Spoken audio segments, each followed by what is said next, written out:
नमस्कार दोस्तों, national India news देख रहे हैं आप और मैं सुशील कुमार। दोस्तों, कल 4 जून के बाद लोकसभा चुनाव के नतीजे आए, लेकिन स्थिति अभी भी जो है साफ नहीं हुई है। सरकार किसकी बनेगी इसको लेकर के अभी असमंजस जो है वो बना हुआ है।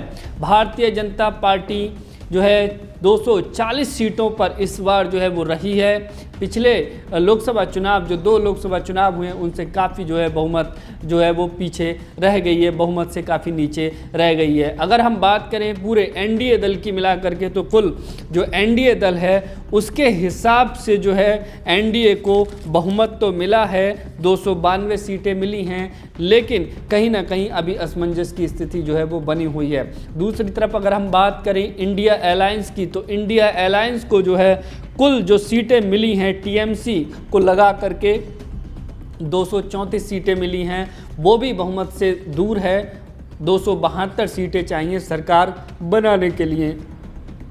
तो आज दोस्तों दिल्ली में बैठकों का दौर शुरू हो गया है इंडिया और एनडीए दोनों दलों की, और सरकार बनाने की कवायद शुरू की जा रही है। लेकिन इसमें महत्वपूर्ण जो नाम हैं वो 2 नाम सबसे ज़्यादा महत्वपूर्ण जो है माने जा रहे हैं। ये कहा जा रहा है वो जो है इस सरकार को बनाने में किंग मेकर साबित होंगे, और वो नाम है चंद्रबाबू नायडू और नीतीश कुमार। आंध्र प्रदेश के नेता टीडीपी प्रमुख चंद्रबाबू नायडू जो है इस बार किंग मेकर की भूमिका में नज़र आ रहे हैं, क्योंकि उनके पास में 16 लोकसभा सीट हैं और नीतीश कुमार के पास में 12 लोकसभा सीट हैं। अगर हम इन दोनों को मिलाते हैं तो सीट होती हैं 28, और 28 सीट जो है ये एनडीए का जो बहुमत है उसको गिराने में काफ़ी हद तक जो है मददगार हैं, क्योंकि 292 सीटें इस वक्त एनडीए की हैं, और अगर 292 में से 28 सीटें निकाल देते हैं हम तो सीटें बचती हैं 264, यानी कि बहुमत से काफ़ी नीचे। 272 सीटें बहुमत के लिए होनी चाहिए।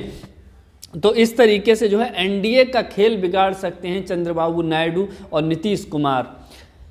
खबरों में ये कहा जा रहा है कि नीतीश कुमार जी से और चंद्रबाबू नायडू जी से लगातार इंडिया गठबंधन के लोग नेता बात कर रहे हैं, अपने साथ मिलाने का पूरा प्रयास कर रहे हैं।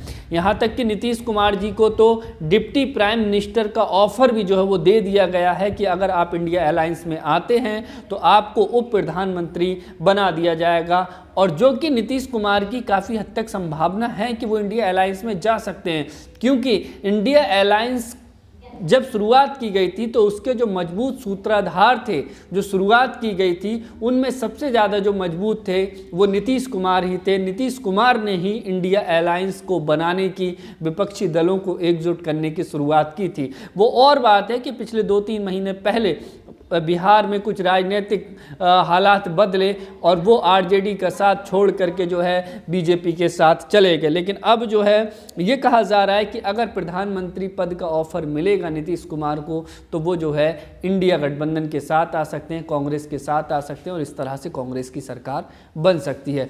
दूसरी तरफ हम बात करें चंद्रबाबू नायडू जी की, तो चंद्रबाबू नायडू भी जो है पहले कांग्रेस के साथ, इंडिया अलायंस विपक्षी दलों के साथ थे, लेकिन कुछ दिनों पहले जो है वो बीजेपी के साथ चले गए।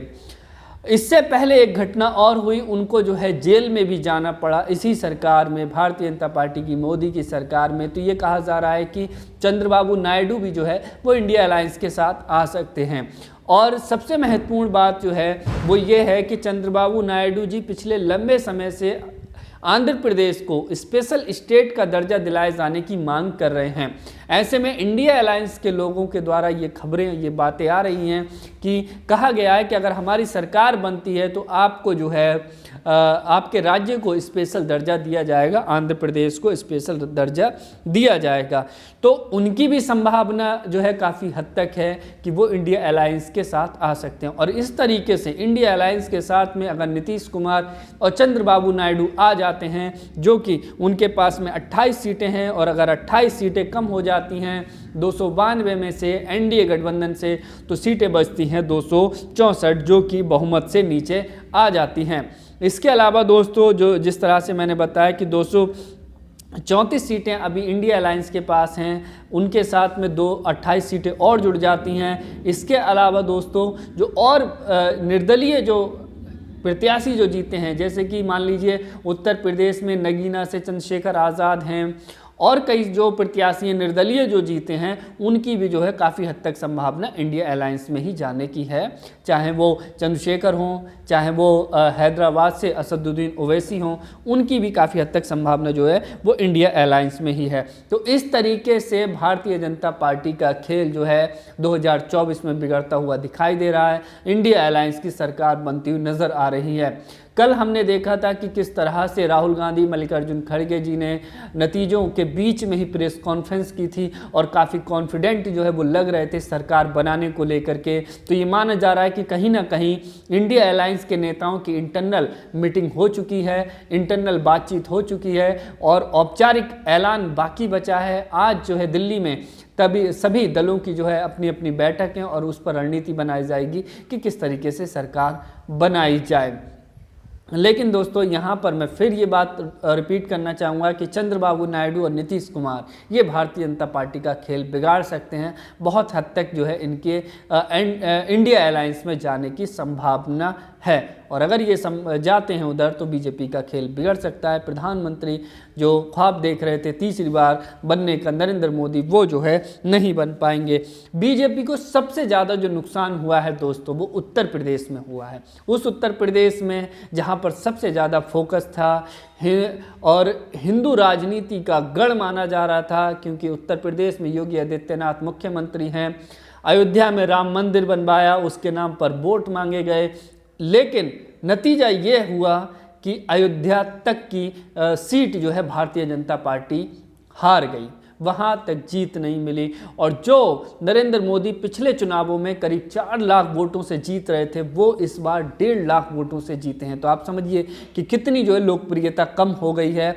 वहीं रायबरेली से राहुल गांधी 3,90,000 वोटों से जीते हैं, करीब 4 लाख वोटों से राहुल गांधी जीते हैं। तो आप समझिए कि जो बातें कही जाती हैं कि नरेंद्र मोदी का मुकाबला राहुल गांधी जो है किस तरीके से कर पाएंगे, तो आप देखिए कि वोटों का कितना बड़ा अंतर जो है राहुल गांधी को मिला है।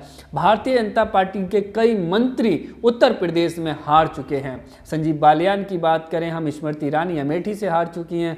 तो इस तरीके से जो है भारतीय जनता पार्टी को एक बड़ा झटका लगा है और खबरें ये भी चल रही हैं कि हो सकता है अमित शाह जी और नरेंद्र मोदी जी योगी आदित्यनाथ को मुख्यमंत्री की कुर्सी से हटा दें, किसी और को वहां पर मुख्यमंत्री बना दें, क्योंकि 2 साल बाद जब विधानसभा चुनाव होंगे और आज के अगर हम समीकरण देख रहे हैं तो इस हिसाब से 2027 में भी बीजेपी को बड़ा नुकसान उठाना पड़ सकता है।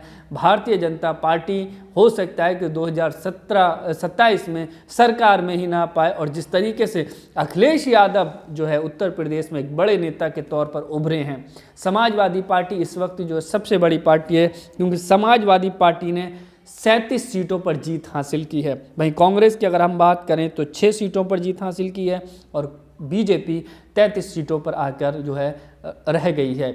वो बीजेपी जो 2019 में 62 सीटें जिसने जीती थी, वो जो है अब 33 सीटों पर आकर रह गई है। तो बीजेपी को उत्तर प्रदेश में एक बड़ा नुकसान हुआ है, बड़ी हार का सामना करना पड़ा है यहाँ पर जो है। और ये कहा जाता है उत्तर प्रदेश से दिल्ली का रास्ता जो है वो तय किया जाता है। उत्तर प्रदेश की सबसे ज़्यादा सीटें हैं।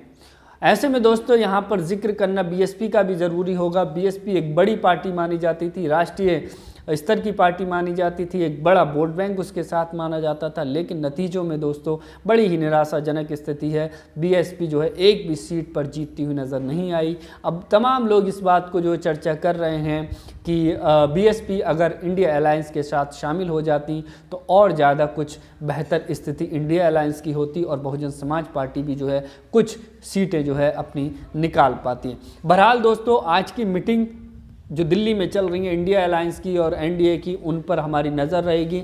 शाम तक तस्वीर साफ हो जाएगी किसकी सरकार बनने जा रही है, क्योंकि दोस्तों इंडिया अलायंस की सरकार बनने की इसलिए भी काफ़ी हद तक संभावना है क्योंकि जो ऑफ़र दिए गए हैं नीतीश कुमार जी को, चंद्रबाबू नायडू जी को, उनकी तरफ से किसी भी प्रकार से अभी साफ तौर पर इनकार नहीं किया गया है कि वो जो है एनडीए के साथ ही रहेंगे, इंडिया के साथ नहीं जाएंगे। तो ये माना जा रहा है कि कहीं ना कहीं भारतीय जनता पार्टी का खेला हो सकता है, खेल बिगड़ सकता है और इस बार इंडिया अलायंस की गठबंधन की सरकार बन सकती है। तो फिलहाल दोस्तों इंतजार रहेगा, शाम तक हम देखते हैं किस तरीके से जो है बैठकों का दौर खत्म होता है और इन बैठकों से क्या निष्कर्ष निकलता है। फिलहाल दोस्तों इस खबर में, इस वीडियो में सिर्फ इतना ही।